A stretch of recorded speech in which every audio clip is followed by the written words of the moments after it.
Shenyun Divine Performing Arts illustrates heavenly secrets. Shenyun Divine Performing Arts Troupe has not only delivered high-level art performances in 2007, but also touched the souls of audience members with its artistic achievements. It has illustrated profound and meaningful content in every one of its programs. Here I would like to comment on the dance program, The Monk Who Endured. Its perfect form and embedded heavenly secrets are truly inspiring and educational for all that view it. Cultivating in the Buddha and Tao schools. People of ancient Chinese society were very devout. Many Chinese emperors practiced cultivation in the Buddha or Tao school. Many Chinese emperors worshipped Buddha and believed in heaven. The following are some examples.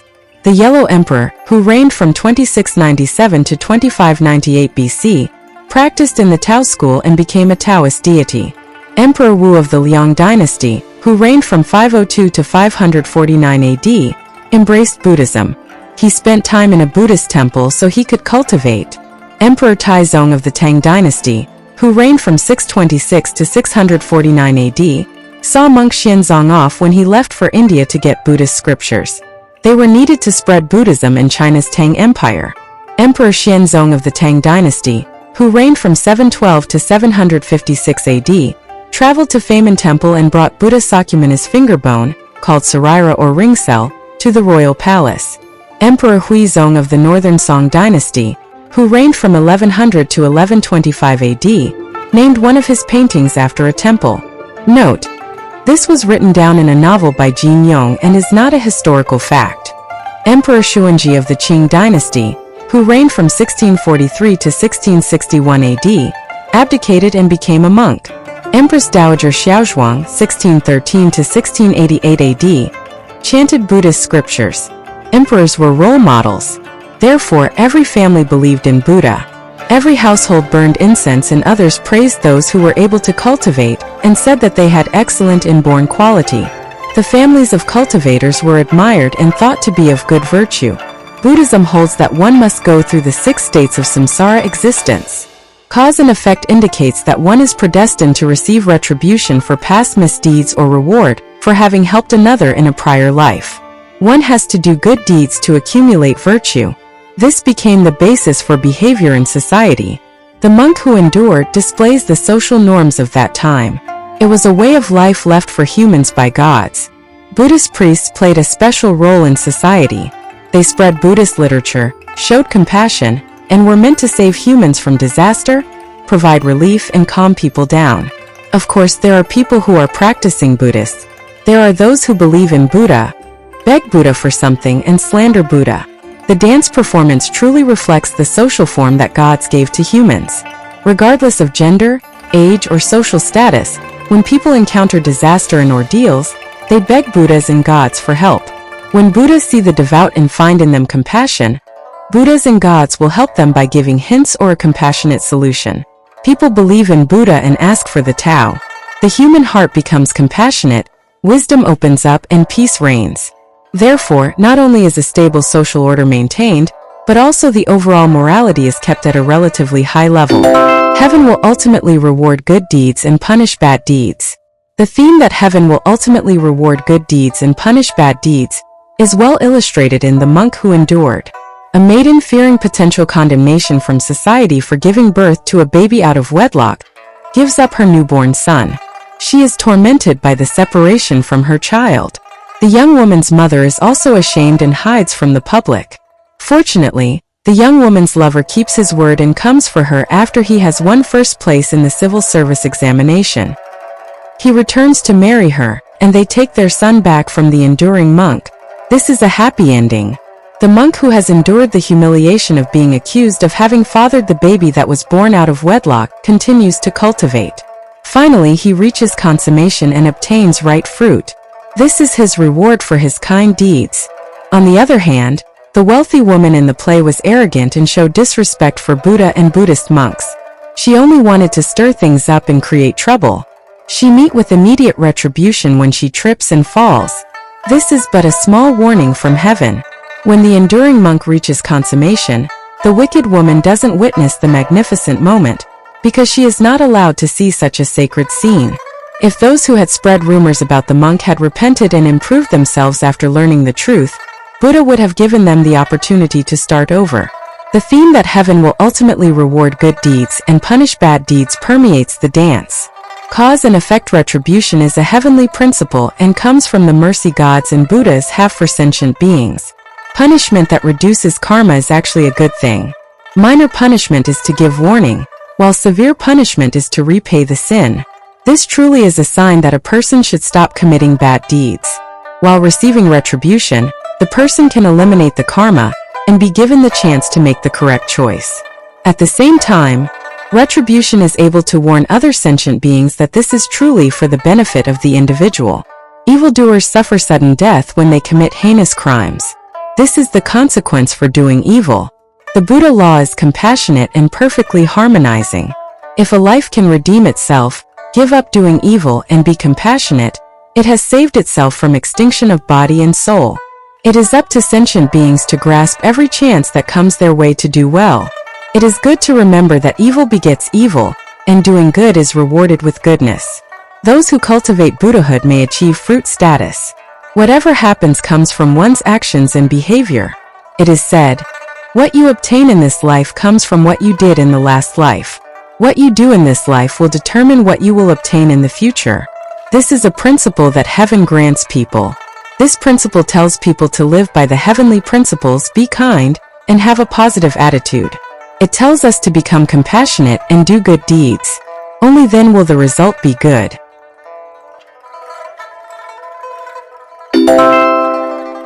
Marital expectations. In ancient times, perfect etiquette and higher moral ethics restrained sentiments between men and women. People believed that love was built on the foundation of marriage, and only then was love acceptable. This was also accepted and sanctioned by society and government. Love and sentiment before marriage were unacceptable and disrespectful of society's standards. Different dynasties, different nations, and different regions had different methods of punishment for those who ignored society's taboos. In the performance The Monk Who Endured, a maiden gives birth to a child. She is despised.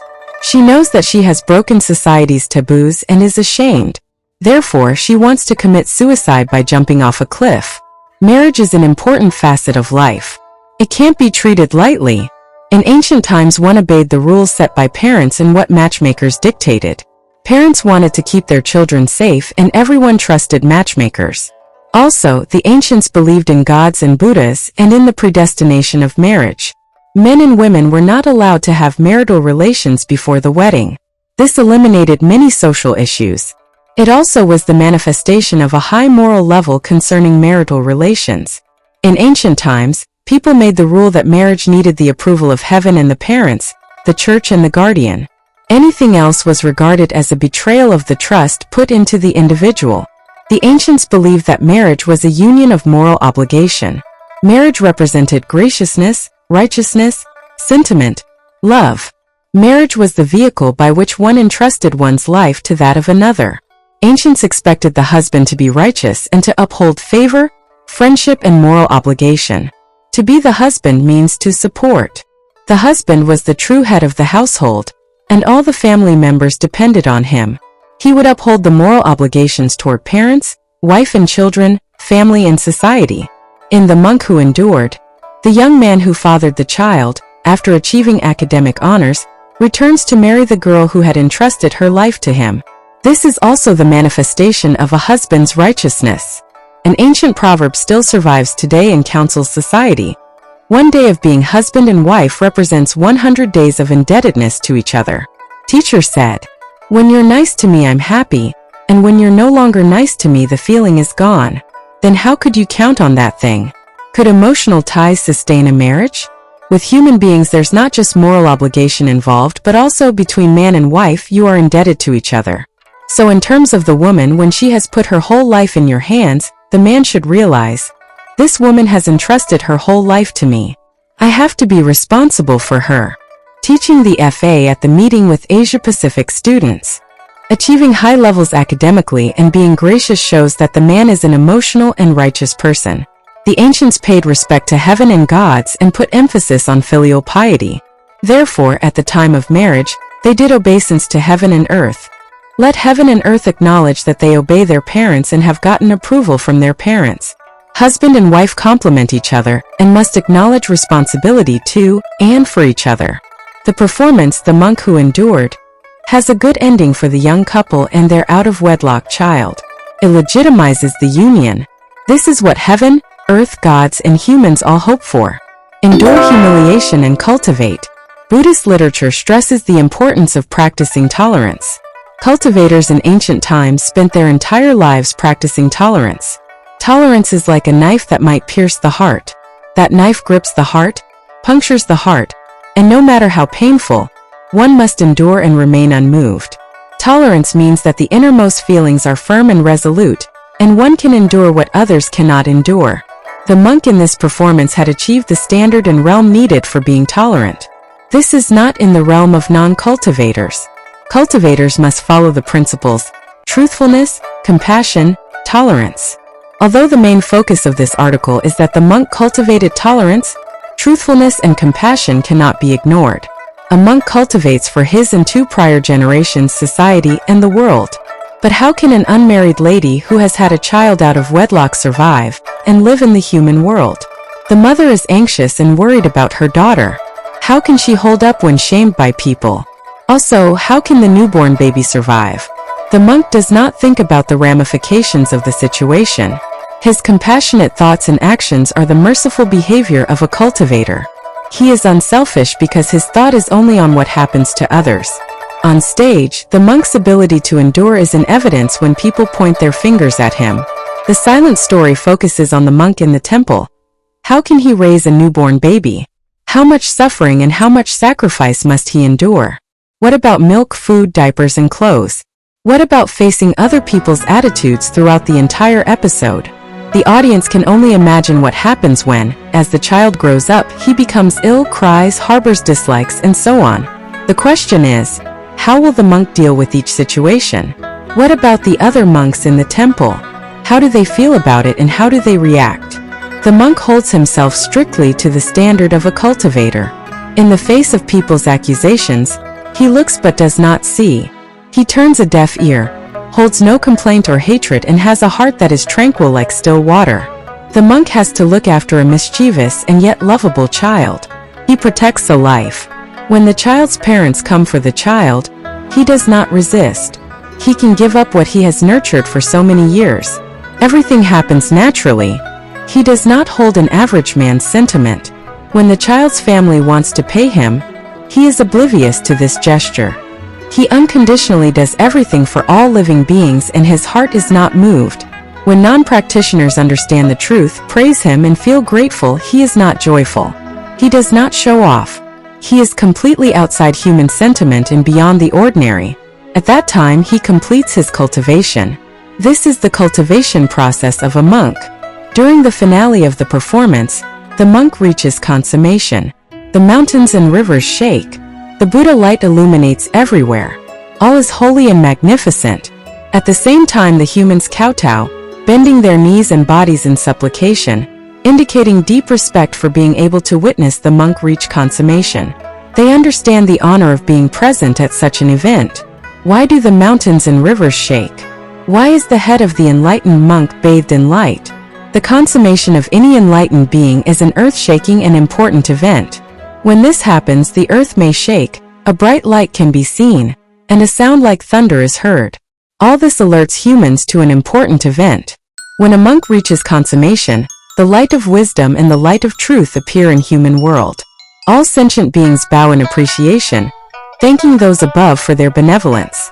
Shenyun performance tells a secret. Phelan Dafa tells non-practitioners that gods and Buddhas are in the human world, enduring shame, hardship, to provide respite and are mercifully saving people. Truthfulness, compassion, tolerance is the highest manifestation of the Buddha law. It is offered to you. Take it.